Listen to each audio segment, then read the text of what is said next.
Faculty of Commerce and Management at Kalinga University is providing 45 days internship program known as Eclavier. Eclavier is a program where we provide the interns with the innovative and creative minds to experiment with the concepts and practices of business management. This program will help the interns to develop their skill and employability competencies. It will help them for developing their personality.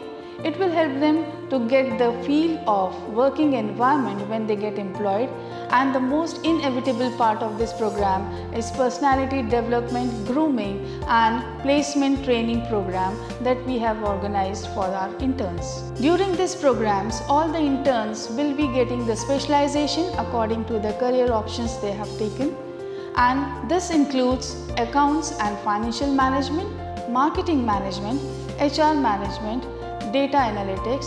All this specialization and many more are there for the students who opt for this internship.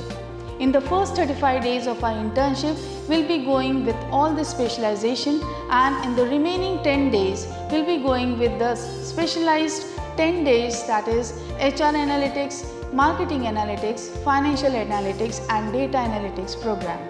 Come and join this program. This is of 45 days starting from 23rd of May till 6th of July at Kalinga University, Faculty of Commerce and Management, the Eclavier, the 45 days internship program.